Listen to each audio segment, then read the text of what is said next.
arkadaşlar. Ben Evrim Deniz Ateş. Deneyimizin adı asit pazı ya da yanardağ deneyi. Bu deney için gerekli malzemeler geniş bir bardak. Bardağımız burada. Yarım bardak sirke. Sirkemiz de burada.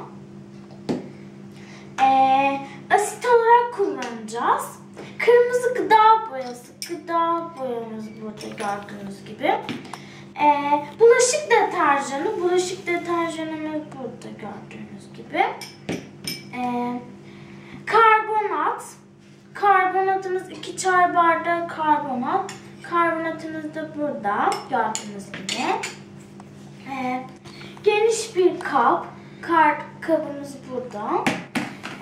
Şimdi deneyin yapılışına geçiyoruz. Deneyimizin yapılışı. Önce bardağı geniş bir kabın üzerine ortasına tam koyuyoruz.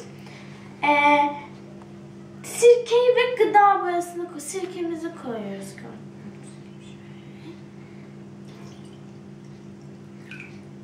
Sirkemizi koyuyoruz. Sonra ise gıda boyasını koyuyoruz.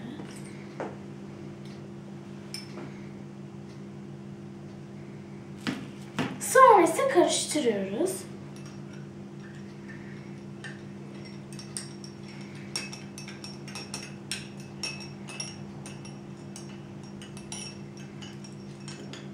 Sonra ise bulaşık deterjanını koyuyoruz. 2 kaşık.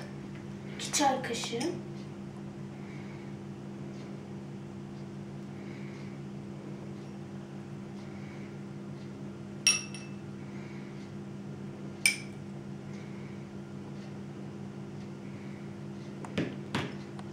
Karıştırıyoruz.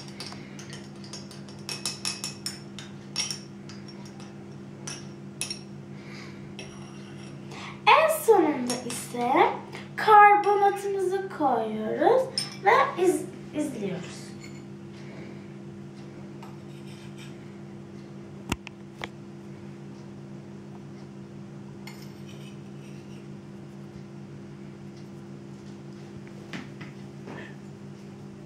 Şimdi karıştırıyoruz.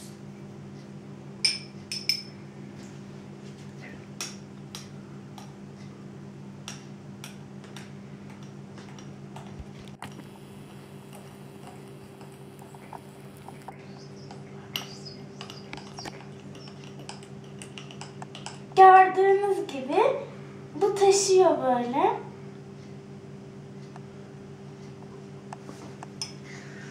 Şimdi arkadaşlar gördüğünüz gibi yanardağ şeklinde baloncuklar ve köpük oluştu. Çünkü kimyasal bir tepkime oluştu. Asitlik ve bazlık derecesi her madde için farklıdır. Bu iki türden madde birleştirdiğinde kimyasal tepkileşme oluşur. Tepkileşme türden madde birleştirdiği sonucunda su, tuz ve karbondioksit gazı oluşur. Sirkedeki asit karbonhidrattaki sodyum bikarbonatla birleştiğinde asit buz tepkimesi oluşur.